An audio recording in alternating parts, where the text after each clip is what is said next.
Hi, and welcome to Racing with Remy. I'm your host, Remy, and today I'll be recording with my dad today here, talking about the races at Circuit of the Americas, the ARCA race at Toledo, and the Formula One big race Grand Prix of Monaco. Yes, we've got 5 races to cover. All 3 of NASCAR's big series, like you said, ARCA and Formula One. Normally, Grand Prix of Monaco is held Memorial Day weekend, the same as the Indy 500 and the Coke 600, but everything's all weird this year. All right, so Remy, what are we starting off with? The Grand Prix of Monaco, because it's the big Formula One race. Yep, that's right. So we're going to switch it up here and start with Formula One.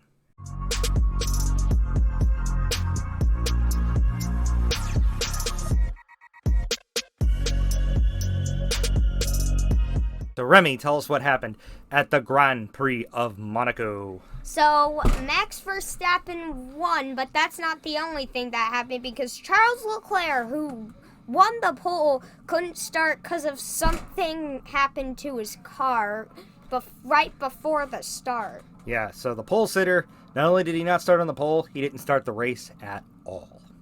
Yeah.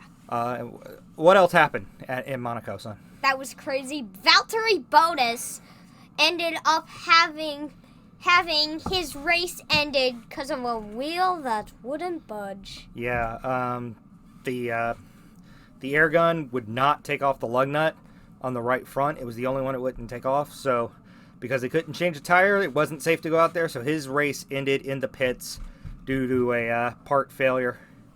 Crazy ending there. As you mentioned, Max Verstappen won the race. It's Verstappen's first ever win at Monaco. It's his first podium at Monaco, which means finishing in the top 3 in Formula One. Monaco, it's the big event in Formula One.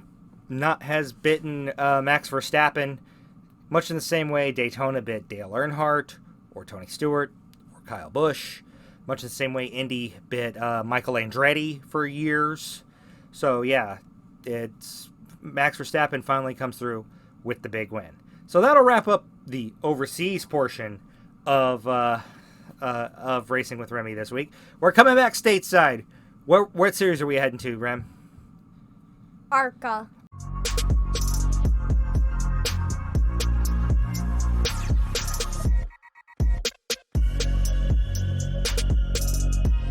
ARCA.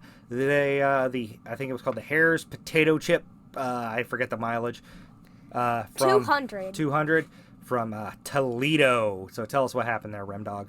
So we have, I think his name is Rezendoni, ends up collecting a piece of debris. Yes, he actually got a part of the wall that had the sponsor on it. On the front of them, say, hey, free advertising for the potato chip company, right? Yeah. All right. And then what else, buddy?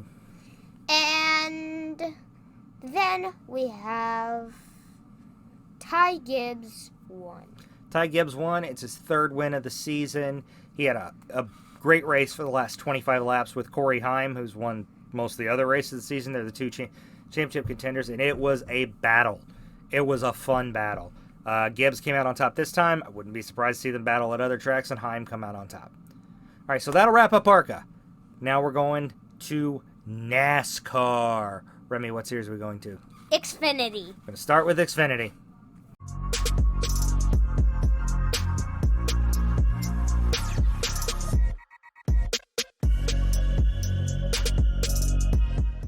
All right, Remy, so tell us what happened in the first ever Xfinity Series race at the Circuit of the Americas road course in Austin, Texas.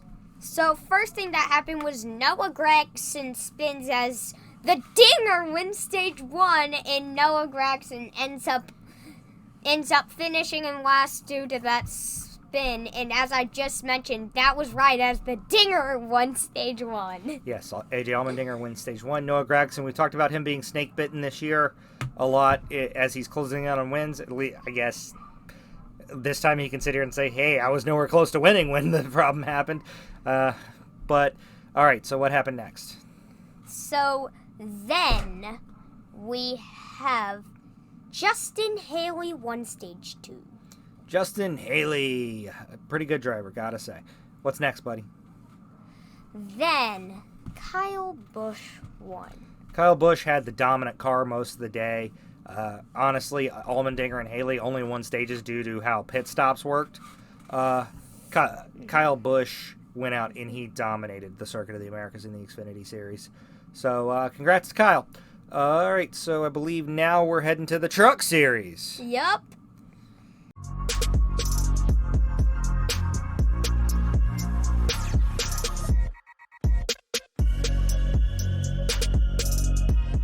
All right, so tell us what happened in the Truck Series first run at the Circuit of the Americas.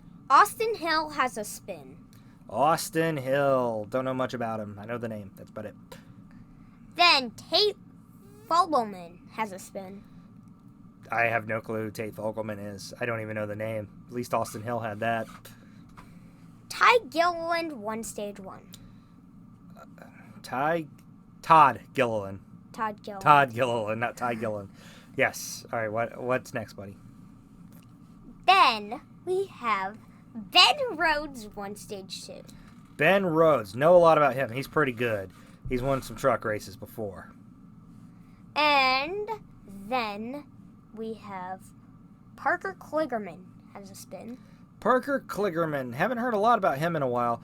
Former Truck Series, I think he's at least a former Truck Series regular. He might still be a Truck Series regular. I've seen him win a race or two. All right. Tanner Gray has a spin out.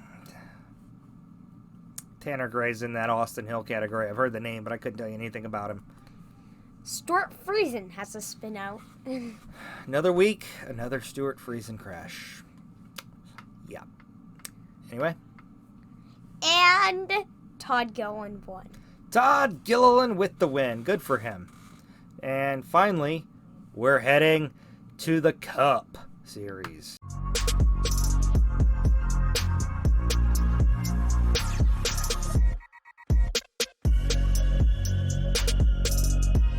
And there's some huge drama here. Yeah, mostly due to the fact they ran the entire race in the rain, and the wipers did not work very well on some of the cars.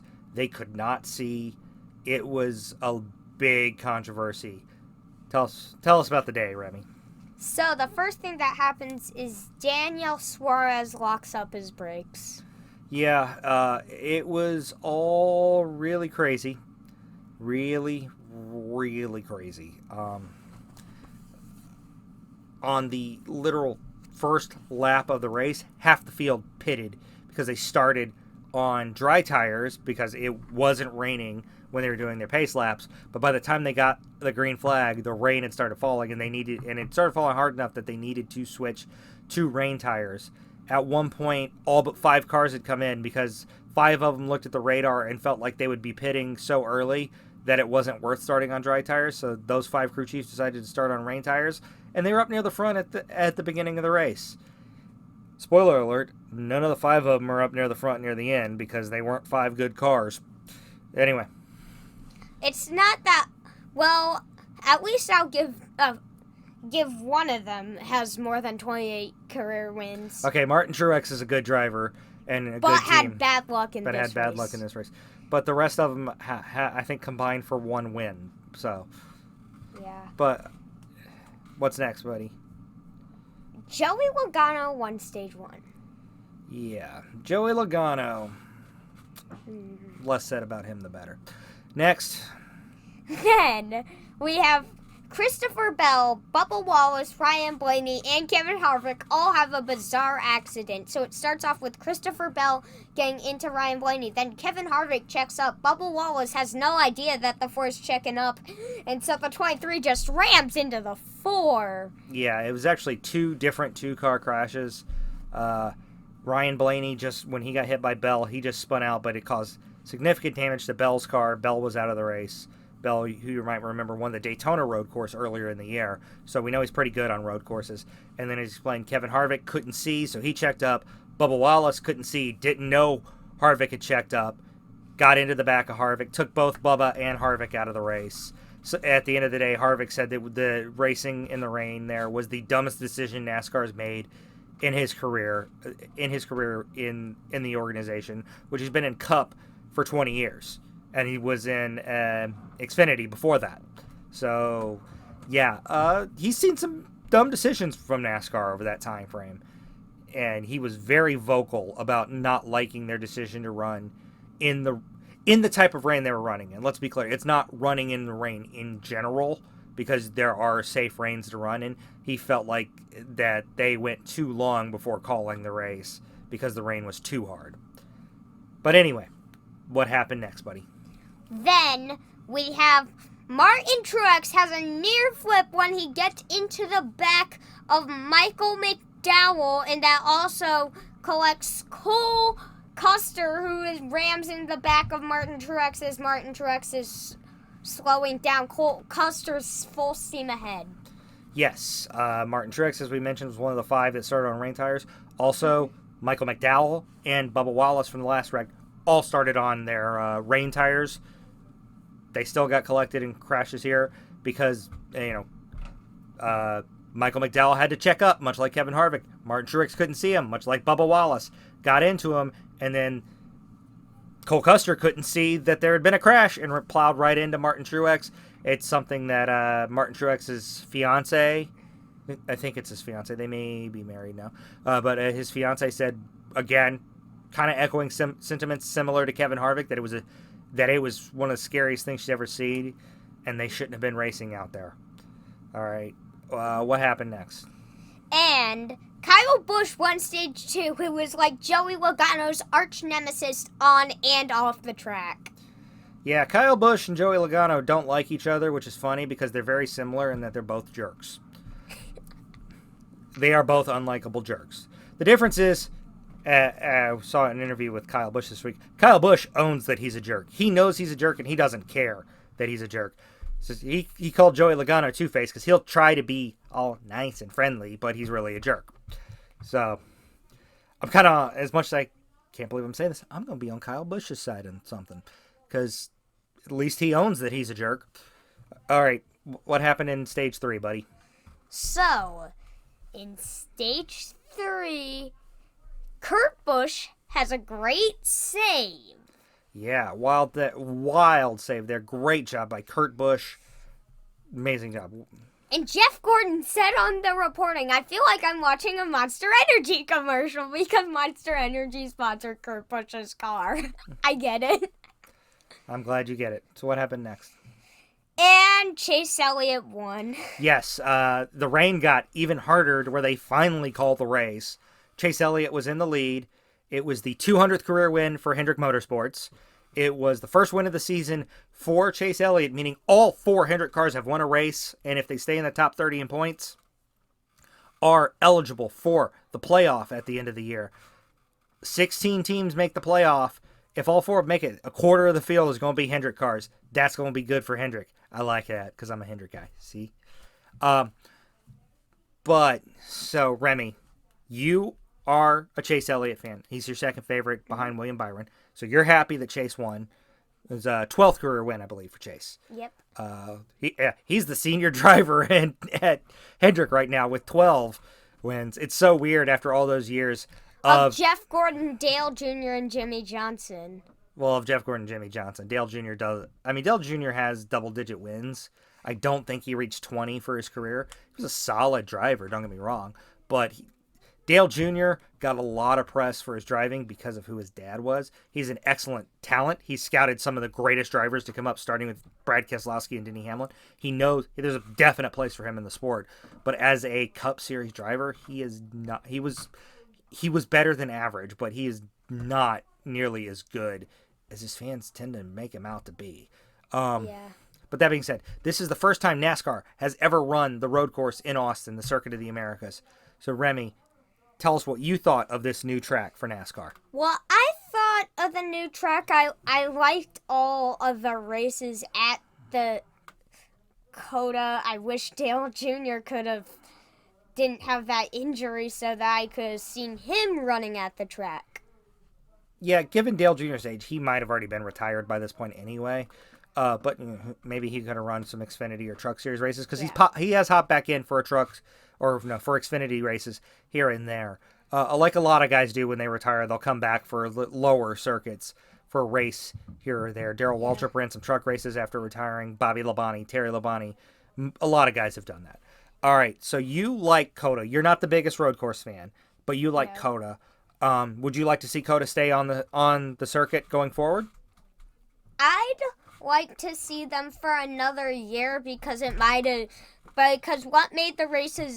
made me like the races might have been just the craziness of the rain, might have been the craziness of the new track, might have been the craziness of the rain and the new track combined, or it's just one of the better road courses we've seen behind, Charlotte Roval and Sonoma, but it's a lot better than Daytona Roval and Watkins Glen. I agree with you on the Daytona Roval. I don't think that's that great of a track for NASCAR. I do like it when we watch the 24 Hours Daytona IMSA. I think it's great for those cars. I don't think it's that great for NASCAR cars. Although I did like it for the Busch Clash. For a special event like that, I think that's when they should bust it out if they're going to use it, not for a points race. I really liked COTA in the truck and the Xfinity series. Wasn't a big fan of it for the Cup race, but that may have been because how bad the rain made some of the racing. It was crazy, but crazy doesn't always mean good. I like it better. He likes Sonoma. I liked it better than Sonoma. His least favorite's Watkins Glen. I actually like Watkins Glen better than Sonoma personally. But I would be fine if they want. I think they should add more road courses to the circuit because 2 was not enough. I would be fine with them adding COTA. I would be fine with them adding, they've added the Charlotte Roval. Get rid of the Daytona Roval. We don't need it. I don't really want the Indianapolis Roval either. I want them to run the Brickyard rather than the Roval that they're going to run this year. They're running it this year. Make it a one-time thing. Give us the Brickyard. And maybe do the Indianapolis Roval for special events like the All-Star Race or the Bud Shootout. Well, they're not going to do the Bud Shootout in Indy. That's always going to be in Daytona. But the All-Star Race, they're moving it. It's been in Charlotte most years, but they moved it to Bristol last year. They moved it to Texas this year. Yeah, put it on the Indy Roval. Let's see that. If you want to run the Indy Roval, do that. I also wouldn't mind them adding the road courses in either Montreal or Mexico City. They've run those in Xfinity. I think those would be interesting to run in Cup. Plus, it takes it international. And you're still on the continent, but hey, you get to go to Canada, you get to go to Mexico. That'd be pretty cool.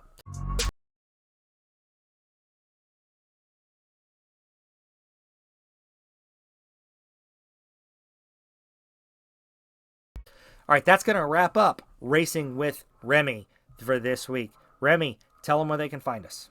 You can find us on Spotify, Apple Podcasts, Google Podcasts, Anchor.fm, Pocket Casts, Overcasts, iHeartRadio, and all your favorite podcatchers. And if you're on YouTube, like and subscribe and ring the notification bell right now. And if you do that, then you'll get 25 years of amazing luck. And also, you will help my channel grow because 60% of you guys watching aren't actually subscribed. And yes, the luck is officially amazing. So go like and subscribe right now. Oh, you sus. I don't even know how to respond to that one. Okay, we'll put the flow code at the bottom if you want to check this out in audio form. Thanks for joining us. Bye, everybody. Bye.